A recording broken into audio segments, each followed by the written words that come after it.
మీ business ఏదైనా మీ ఊర్లో promotion చేయాలంటే అది సుమన్ టీవీతోనే సాధ్యం. ఇప్పుడే సంప్రదించండి. యాదాద్రి భువనగిరి జిల్లాలో కల్తీ పాల వ్యాపారం కలకలం రేపుతుంది. ప్రజలను భయాందోళనకు గురి చేస్తుంది. హైదరాబాద్ కు అతి దగ్గర ఉన్నటువంటి ఈ మండలాలు భూదాన్ పోచంపల్లి, చౌటుప్పల్, వలిగొండ, బొమ్మల రామారం, భువనగిరి, బీబీనగర్ ప్రాంతాల్లో సంవత్సర వ్యవధిలోనే చాలా మంది కల్తీ వ్యాపారులు కృత్రిమ పాలు తయారు చేస్తూ దొరకడం జరిగింది. ప్రధానంగా వీళ్ళు వ్యాపారం కేంద్రంగా హైదరాబాద్ లో స్వీట్ బండారాలకు అలాగే హోటళ్లకు వీళ్ళు సరఫరా చేసినటువంటి పరిస్థితి కనిపిస్తుంది. నిన్న ఎస్బోటి దాడుల్లో, ఫుడ్ ఇన్స్పెక్టర్ దాడుల్లో నిన్న బోధాన్ పోచంపల్లిలో ఒక వ్యక్తి దొరకడం జరిగింది. ఆ వ్యక్తి నుంచి కూడా కృత్రిమ పాలు 200 లీటర్ల పైగా పాలైతే సేకరించడం జరిగింది. ఈ కృత్రిమ పాలు వివిధ పౌడర్లను వాడుతూ తయారు చేసినటువంటి పరిస్థితి కనిపిస్తుంది. వీరు డబ్బులే సంపాదనగా ప్రజల ఆరోగ్యాన్ని పట్టించుకోకుండా కేవలము డబ్బులే సంపాదనగా పనిచేస్తున్నటువంటి పరిస్థితి కనిపిస్తుంది.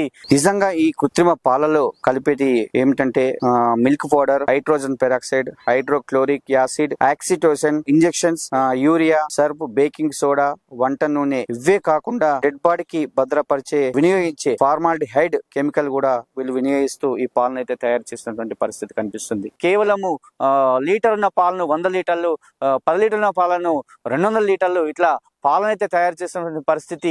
కానీ ఆ పాలలో మాత్రము ఇలాంటి విషయం ఉందని చెప్పి ప్రజలైతే గుర్తించలేకపోతున్నారు. నివ్వెరపోయినటువంటి వాస్తవాలు బయటకు వస్తున్నాయి. ఈ కృత్రిమ పాల తయారీలో కేంద్రాలు ఎక్కువయ్యాయి. ఈ మండలాల్లో మాత్రం విపరీతంగా తయారయ్యాయి. నిమ్మక నీరెత్తినట్టయితే అధికారులు ఉన్నటువంటి పరిస్థితి. ఎందుకంటే ఇప్పటి వరకు ఎన్నో దాడులు జరిగాయి. ఒక నెల క్రితమే బీబీనగర్ లో జరిగితే నిన్న బోధాన్ పోచంపల్లిలో జరిగింది.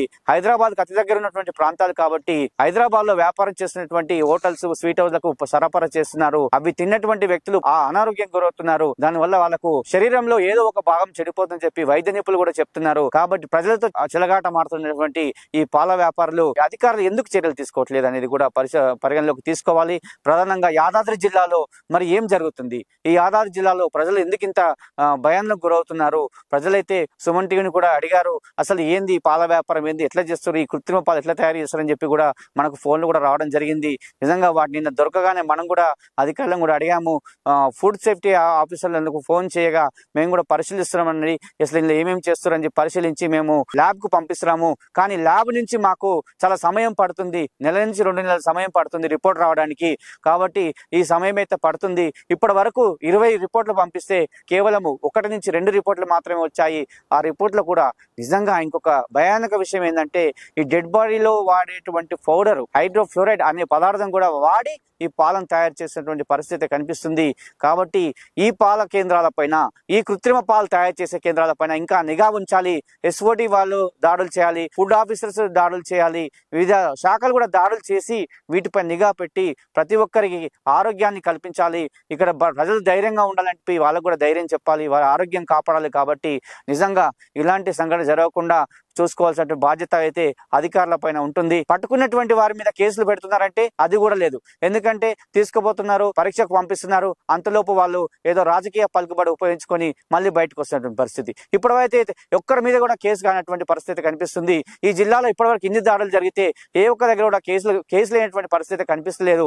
ఎందుకంటే ఎంబడే దొరకగానే ఎస్ఓటి పోలీసులు పట్టుకోగానే ఫుడ్ ఇన్స్పెక్టర్ వాళ్ళకి ఇస్తారు. ఆ ఫుడ్ ఇన్స్పెక్టర్ టెస్ట్ చేసి అక్కడ ల్యాబ్ పంపించే వరకు అక్కడ ఏమవుతుందంటే సమయం అనేది మించిపోవడం వల్ల అక్కడ ఫలితం అనేది లేకుండా పోతుంది. కాబట్టి దీని వల్ల ఏమవుతుందంటే వాళ్ళు ఈజీగా బయటికి వచ్చేటువంటి పరిస్థితి కనిపిస్తుంది. ఈ హైదరాబాద్ అతి దగ్గరలో ఉన్నటువంటి మండలాలపై నిఘా పెట్టాలి, ఈ కృత్రిమ పాలు తయారు చేసే వారిపై నిఘా పెట్టాలి, వారిపైన కేసులు పెట్టాలి.